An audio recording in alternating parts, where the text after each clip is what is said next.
ஆத்ம நமஸ்தே to all. இந்த tarot ரீடிங்கில் நம்ம பார்க்க போகிறது உங்கள் காதலுக்கு சாய்பாபா என்ன மெசேஜை கொண்டு வந்திருக்காங்க, உங்களுடைய காதல் வாழ்க்கையில் என்ன நடக்க போகுது, என்ன விஷயங்களை நீங்கள் மாற்றிக்கணும், அதை பற்றி எல்லாமே இந்த ரீடிங் வழி நீங்கள் தெரிஞ்சுக்க போகிறீங்க.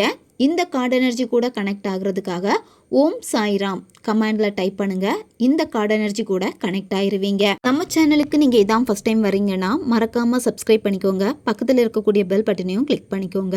அப்போ தான் நான் போடக்கூடிய வீடியோஸ் எல்லாமே உடனுக்குடன் உங்களுக்கு நோட்டிஃபிகேஷனில் வந்துக்கிட்டே இருக்கும்.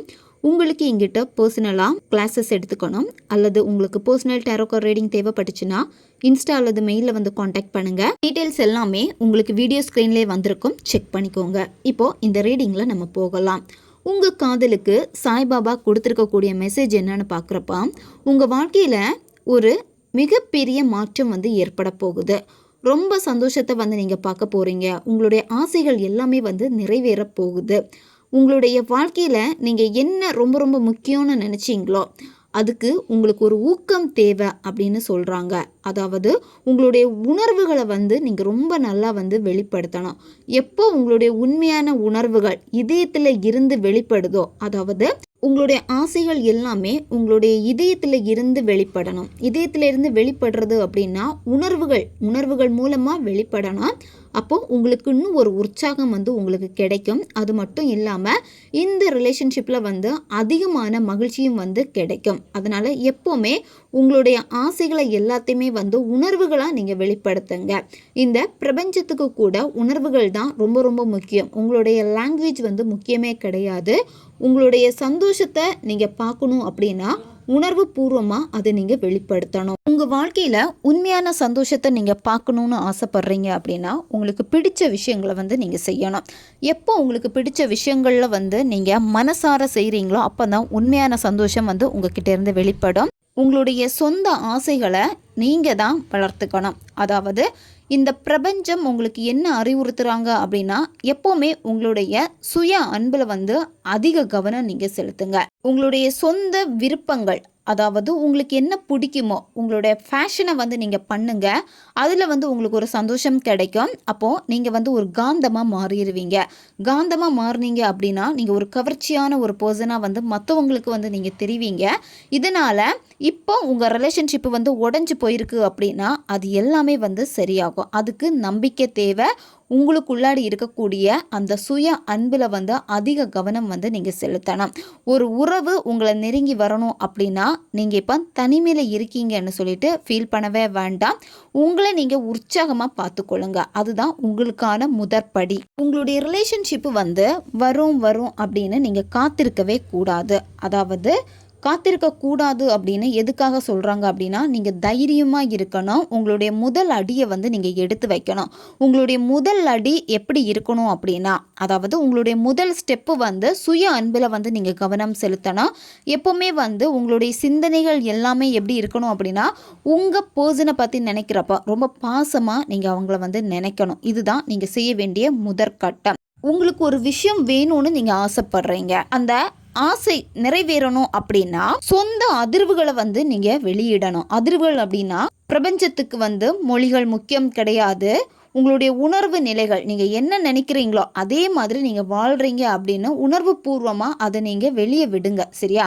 அதற்கு ஈடான அன்பை வந்து நிச்சயமாக வந்து நீங்கள் ஈர்ப்பீங்க. இப்போ உங்கள் ஸ்பெசிஃபிக் பர்சன் வேணும், நோ கான்டாக்டில் நீங்கள் இருக்கீங்க அப்படின்னா இந்த பிரபஞ்சம், தேவதைகள், இந்த ஸ்பிரிட் எல்லாமே வந்து உங்களுக்கு உதவி பண்ணுறாங்க. அப்போ பிறர்கிட்ட இருந்து வரக்கூடிய அன்பை வந்து உங்களுக்கு வந்து கொடுப்பாங்க. உங்களுக்கு ஒரு தயக்கம் இருக்குது, இந்த காதல் எனக்கு கிடைக்குமா, இல்லை இது என்னால் வந்து முடியுமா அப்படின்னு ஒரு தயக்கம் இருக்குல்ல, அந்த தயக்கத்தை முதல்ல தூக்கி போட்டுருங்க. அந்த தயக்கத்தை உடைச்சிருங்க. உங்கள் வாழ்க்கையில் உங்களுக்கான காதல் வேணும் அப்படின்னா, அந்த பாசம் திரும்ப வேணும் அப்படின்னா நீங்கள் முதல்ல பாசமாக நடந்துக்கோங்க மற்றவங்க கிட்ட. சரியா? அன்பை நீங்கள் பகிர்ந்து கொண்டீங்க அப்படின்னா இந்த பிரபஞ்சம் மற்றவங்க கிட்டே இருந்து அந்த அன்பை திரும்ப உங்ககிட்ட கொண்டு வந்து சேர்ப்பாங்க. அதனால் எப்போவுமே வந்து வெறுப்புணர்வோடு நீங்கள் இருக்கக்கூடாது. இந்த ரிலேஷன்ஷிப்பில் வந்து ஒரு வாய்ப்பு வேணும் அப்படின்னு நீங்கள் காத்திருக்கீங்க. இந்த காதலை நீங்கள் புதுப்பிக்கணும் அப்படின்னா, அந்த அன்பை வந்து நீங்கள் ஈர்த்தெடுக்கணும்னு நினைக்கிறீங்கன்னா முதல்ல உங்ககிட்ட சந்தோஷம் இருக்கணும். நீங்கள் எப்போ சந்தோஷமாக இருக்கீங்களோ அப்போ உங்களுக்கு நேர்மறையான சிந்தனைகள் வரும். நிறைய காதலில் வந்து அனுபவங்கள் ஏற்பட்டிருக்கும். எல்லாத்தையுமே வந்து ஒரு விளையாட்டுத்தனமாக நடந்து முடிஞ்ச விஷயங்களை விளையாட்டுத்தனமாக எடுத்து விட்டுருங்க. மனசை வந்து லேசாக்கிக்கோங்க. எப்போவுமே தன்மையாக நடந்துக்கோங்க. சரியா? இதுதான் நீங்கள் செய்ய வேண்டியது. நிச்சயமாக இந்த காதலை வந்து மீண்டும் உங்களால் எடுக்க முடியும். சாய்பாபா உங்களுக்கு என்ன சொல்ல வராங்க அப்படின்னா, காதலை நீங்கள் கைப்பற்றியே ஆகணும்னு சொல்கிறாங்க. உங்களுடைய குழந்தைத்தனம், நீங்கள் தன்னிச்சையாக செயல்படுறது, அது மட்டும் இல்லாமல் உங்களுக்கு என்ன வேணுமோ அதை நோக்கி நீங்கள் போனீங்க அப்படின்னா நிச்சயமாக இந்த தேவதைகள் எல்லாமே உங்களுக்கு உதவி பண்ணுவாங்க. ஏன்னா இப்போ இந்த ரிலேஷன்ஷிப் வந்து எப்படி இருக்குன்னு பார்க்குறப்ப ஒரு மந்தமான நிலை, ஒரு தேக்க நிலையில தான் வந்து இருக்குது. இந்த உறவை மீண்டும் உயிர்ப்பிக்க முடியும். சரியா? அதனால் மீண்டும் இந்த காதலை உங்களால் கைப்பற்ற முடியும். இந்த உறவை திரும்ப எடுத்துக்கொள்ள உங்களால் முடியும். இப்போ நீங்கள் தனிமையில் இருந்தாலும் சரி, இல்லை இப்போ நீங்கள் ரிலேஷன்ஷிப்பில் தான் இருக்கீங்க, அந்த ரிலேஷன்ஷிப்பு சரியாக போகலை அப்படின்னா நீங்கள் இப்போ கவலைப்படக்கூடாது. அதிகமாக நீங்கள் சிரிக்கணும். எப்போவுமே நீங்கள் விளையாட்டுத்தனமாக இருக்கணும். விளையாட்டுத்தனமாக பேசுங்க. எப்போவுமே உங்கள் பேச்சில் வந்து ஒரு ஈர்ப்பு இருக்கணும். மற்றவங்க கிட்ட எப்போவுமே உற்சாகமாக பேசுங்க. உற்சாகமாக நீங்கள் இருக்க தான் உங்கள் காதலை திரும்ப நீங்கள் ஈர்ப்பீங்க. இப்போ நீங்கள் டைம் வந்து வேஸ்ட் பண்ணிக்கிட்டே இருக்கீங்க. ஏதாவது உங்கள் வாழ்க்கையில் நீங்கள் செய்யணும்னு நினைக்கிறப்பம் அப்புறம் பார்த்துக்கலாம் அப்படின்னு அதை நீங்கள் தட்டி கழிச்சுக்கிட்டே போகிறீங்க. இந்த மாதிரி செய்கிறப்பம் பின்தங்கிக்கிட்டே நீங்கள் இருக்கீங்க. உங்களுடைய நேரத்தை வந்து அதிகமாக நீங்கள் எப்படி செலவிடுறீங்க அப்படின்னு பார்க்குறப்ப வந்து ஏதாவது மூவி பார்க்குறது, இல்லை தேவையில்லாத விஷயங்களை வந்து யோசிக்கிறது, இந்த மாதிரி தான் எதையாவது செஞ்சு உங்களுடைய நேரத்தை வந்து வீணடிச்சுக்கிட்டே இருக்கீங்க. இந்த மாதிரி உங்களுடைய நேரத்தை வீணடிக்கிறதுக்கு பதிலாக உங்களுடைய மனசை வந்து லேசாக்கிக்கோங்க. லேசாக்கிட்டு உங்களுக்கு என்ன வேணுமோ அந்த விஷயங்களை வந்து திட்டமிட்டு நீங்கள் செய்யுங்க. திட்டமிட்டு நீங்கள் செய்கிறப்போ நிச்சயமாக நீங்கள் நினச்ச விஷயங்கள் எல்லாமே உங்களுக்கு கைகூடும். இப்போ நீங்கள் டைமை வந்து ரொம்ப வேஸ்ட் பண்ணிக்கிட்டே இருக்கீங்க, பின்தங்கிக்கிட்டே இருக்கீங்க. அதனால் உங்களுக்கு என்னெல்லாம் பிடிக்குமோ அந்த விஷயங்களில் வந்து ஈடுபாடோடு நீங்கள் செய்யுங்க. அப்போ தான் உங்கள் காதலை வந்து உங்களால் வந்து கைப்பற்ற முடியும். இப்போ உங்கள் காதலை பற்றி உங்களுக்கு ஒரு கவலை வந்து இருக்குது, அந்த கவலையை விட்டுருங்க. நீங்கள் சிங்கிளாக இருக்கீங்க, புதிய ஒரு ரிலேஷன்ஷிப்புக்காக நீங்கள் வெயிட் பண்ணிக்கிட்டே இருக்கீங்கன்னா உங்கள் வாழ்க்கையில் புதிய ஒரு காதல் வந்து மலரப்போகுது. அலைன்ஸ் பார்த்துட்ருக்கீங்க, எதுவுமே செட் ஆகாமல் இருக்குது அப்படின்னா நீங்கள் ஆசைப்பட்ட மாதிரியே நல்ல ஒரு வாழ்க்கை துணை வந்து உங்களுக்கு அமைய போகிறாங்க. ஏன்னா அதுக்கான வருகைக்கான நேரம் இது. புதிய லவ்வுக்கு நீங்கள் வெயிட் பண்ணிட்டு இருக்கீங்கன்னா நியூ லவ்னு கமெண்டில் டைப் பண்ணுங்கள். உங்கள் வாழ்க்கையில் புதிய லவ் வரப்போகுது அப்படின்னா 111111 இந்த மாதிரியான ஏஞ்சல் நம்பர் நீங்கள் பார்ப்பீங்க. இது வந்து ஒரு புதிய தொடக்கம். நீங்கள் எந்த ஒரு அன்புக்காக ஏங்குனீங்களோ அந்த அன்பு உங்களை நோக்கி வரப்போகுது. அதுக்கு தான் இந்த ஏஞ்சல் நம்பர் வந்து உங்கள் கண்ணில் வந்து படுது. நீங்கள் ஆசைப்பட்ட அந்த காதல் வாழ்க்கை வேணும் அப்படின்னா நீங்கள் பார்க்கக்கூடிய விதங்கள் எல்லாமே நேர்மறையான கண்ணோட்டமாக நீங்கள் இருக்கணும். எப்போவுமே அன்பை பெறக்கூடிய ஒரு நபராக நீங்கள் இருங்க. உங்களை நீங்கள் தயார்படுத்திக்கோங்க. வருகைக்கான நேரம் வந்துடுச்சு. இப்போ உங்கள் லைஃப்பில் சில ஏமாற்றங்கள் நடந்திருக்கும். அதாவது உண்மைகள் வந்து நிறையவே வந்து மறைக்கப்பட்டிருக்கு. இந்த ரிலேஷன்ஷிப்பில் வந்து நிறைய விஷயங்கள் நீங்கள் நம்பி ஏமாந்துருப்பீங்க. உங்கள் நபரே அல்லது நீங்கள் நம்பக்கூடிய ஒரு நபரே வந்து பார்த்தீங்கன்னா போலியாக உங்ககிட்ட வந்து இருந்திருக்காங்க. இதை நினச்சி வந்து நீங்கள் ரொம்ப உடஞ்சி போயிருக்கீங்க. உங்கள் வாழ்க்கையில் இப்போ வந்து ஒரு ஏமாற்றம் வந்து ஏற்பட்டிருக்கு. இந்த ஏமாற்றத்தை வந்து தவிர்க்க முடியாது. ஆனால் அந்த ஏமாற்றம் வந்திருக்கு அப்படின்னா அதை வந்து நீங்கள் நேர்மறையாக எடுத்து உங்கள் மனசை மாற்றி பாசிட்டிவாக நீங்கள் கொண்டு போய் தான் ஆகணும். உங்கள் பர்சன் உங்ககிட்ட உண்மையான உணர்வுகளை வந்து மறைக்கிறாங்க. இப்போ வந்து உங்கள் ரிலேஷன்ஷிப் வந்து சண்டையில் போய்கிட்டே இருக்கலாம்.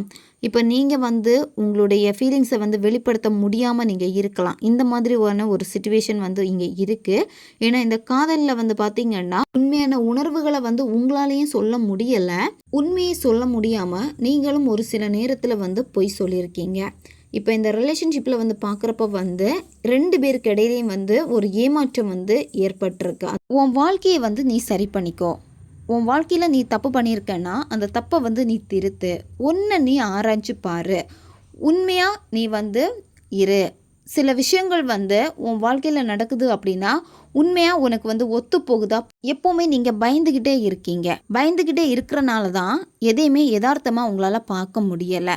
நீங்கள் மற்றவங்க கிட்ட இருந்து உங்களை நீங்கள் தான் பாதுகாத்துக்கணும். ஏன்னா எப்போவுமே மற்றவங்க உங்களுக்கு ஏற்ற மாதிரி இருக்க மாட்டாங்க.